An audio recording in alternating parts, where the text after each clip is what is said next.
Good one. Good one. Good morning. Seattle Seahawks. We're excited about getting started this week on our next opponent from the West Coast, and this team is much improved. They have improved on a weekly basis. They're a resilient team. They're a physical team. They give up literally no yardage against the run. They're another team that sinks the safety pretty much according to formation and almost on every play. They have a unique ability. Thomas can come down from like 14 yards deep and be at the line of scrimmage. He's very quick. And I say they've done a nice thing with their personnel. They have a 318-pounder that sits on the inside eye of the tight end. So it's not what the tight ends are in for an interesting week for sure. But they have 5 new players on the defensive team, 5 new starters, 10 new starters on their offensive team. You know, in Leon, Washington, they still have the great return game, punt game, kick return game. So it looks to be a very physical game, a very intense game. They have demonstrated they're down 27-7. They come back to lose to Atlanta 30-28 and even have a ball intercepted in the end zone. Jackson has a big day with 3 touchdown passes, 2 interceptions, one of which should not have taken place. But you know, they came roaring back after the half and really had an outstanding opportunity to win that game at home. They come out here to the East for the second trip, and so we look forward to this weekend against a good Seattle team. They're 1-3, but don't be fooled by the 1-3.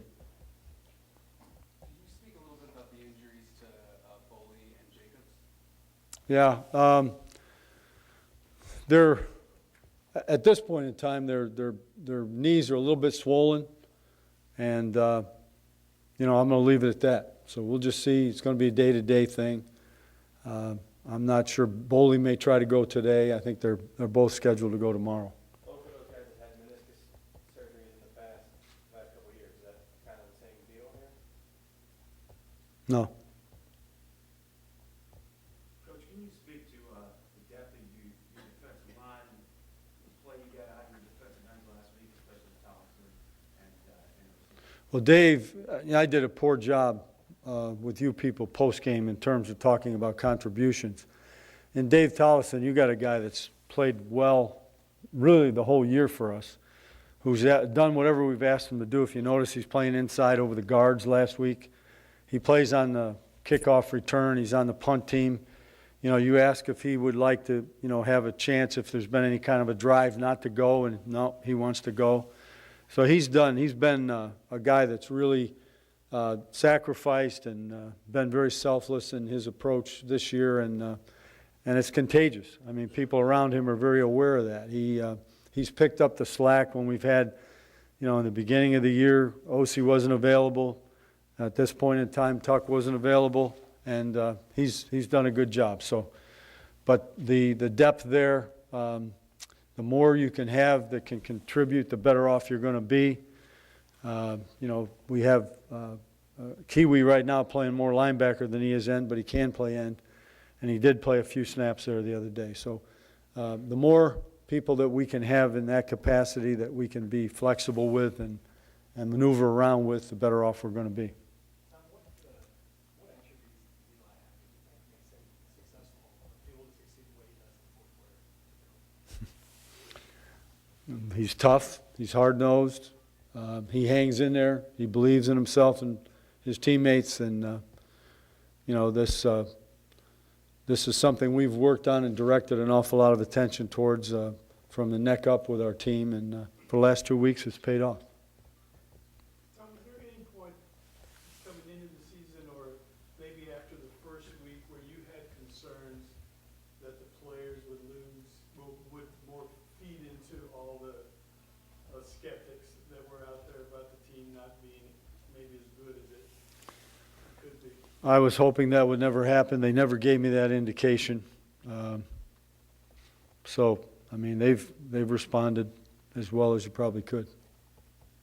You mentioned the run defense of the Seahawks. How concerning is it with a banged-up running back and obviously banged-up center as Well, it's a good challenge for our team. You know, that's what I say. You know, we have to display the ability to run the ball in order to maintain our balance. We didn't run it very well the other day. We have a prideful group in the room. Hopefully, that'll be a major, major focus for us. Not only running it, but stopping the run. Stopping the run is a huge goal for us as well, and they have an outstanding runner and an offensive line that's, again, improved on a weekly basis. What's the latest on Fox? Day to day. Will not work today. When you have the running game that's, a game like that, obviously struggles to get it going a little bit, is the way to get it going to just keep at it, or do you have to change up? No, well, you got to keep at it. Sure, the attitude's got to be keep at it.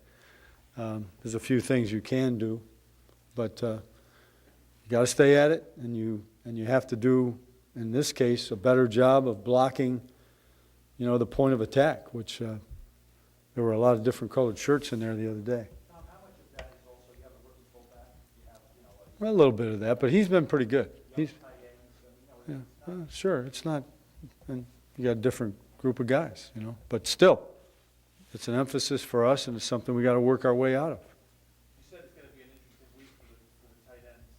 How have they been doing? How have they been blocking? That was a big question coming in.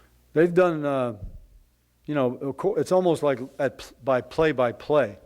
They're getting better, let's put it that way. You know, Ballard is there as a big guy, and that was his job all the time. He was on practice squad, and as he improved and so on and so forth. And, you know, that's something that Bear was able to do for us a year ago from the fullback slot and from the line of scrimmage. Actually, Travis blocked the three wides from the three wides tight end position pretty well the other night.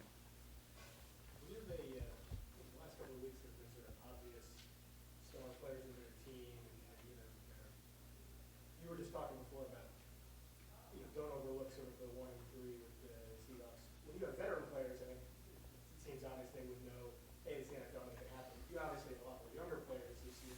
As coaches, you do anything different in the preparation to say, like, obviously these aren't the Eagles and they're 1 and 3, but don't take them lightly. This is the NFL. Do you have to sort of stress that more with the younger core players? You've just given a 2-minute dissertation on exactly what happens every week. It's exactly what happens every week. But I expect the veteran guys, the younger guys will follow the lead. If the older guys do their job and prepare properly week in and week out and display that kind of professionalism, the younger guys will learn well. What stuck out? He's very quick, very competitive, ran fast. Where's Prince in his recovery? Is he closer or not? Do you ask me that every week? After the bye. Ask me again after the bye. I can't tell you anything more. You know, I see what you see. You know, he comes out, he runs around. Some days he lifts. You probably do. I don't look at the x-rays. I just listen to what they tell me. He's making progress. You're on a roll, so Tuck and OC both today or no? Neither, one or the other? Tuck, no. OC will practice. He was on the report, that's why I asked. Did we ask Rocky Bernard? Did you what? Did we ask about Rocky Bernard last week? You can ask if you want. Is he going to practice tonight? Yes. The run defense, when you said, drastic measures need to be taken, I was paraphrasing, I don't know what the direct. Did I use that word? I don't think I used that Something word. like that. What was it? Something like dramatic. But I was trying to search for a term that would make you guys jump up in the air and say, thank God he said something that I can climb on. He's really worried about this. He's panicked over this thing. Holy smokes. I wanted to get that under control. I don't know what else I can say. you run a lot of nickel, and I don't know if it's because of. You can stop the run with the nickel. Well, okay, but it's easier to stop it with a base. So. It is? That seems Ask to the be Packers about that. the prevailing. They might argue with you on that one. That seems to be the prevailing theory. So do you have to think about maybe a little more base defense, some bigger bodies? The matchups, it's a game of matchups. That's a no. It's not drastic. or extraordinary. Jackson and Rice, you know, they played for the Vikes, and Keep your eye on that clock now, because I'm out of here in about 2 seconds. I see it, I got you, but they Excuse- they have some kind of chemistry, Jackson and Rice. What do you see with them in terms of their familiarity and how they're trying to work things with those two guys?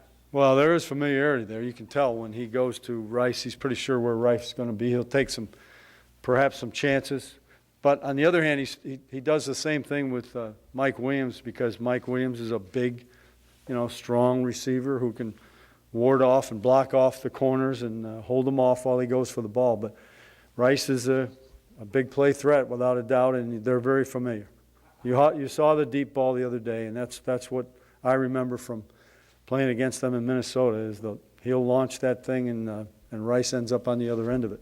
One more I want to sneak in on, Tom. Leon Washington can change field position, can dramatically alter the style of the game. How concerned are you about him? Very.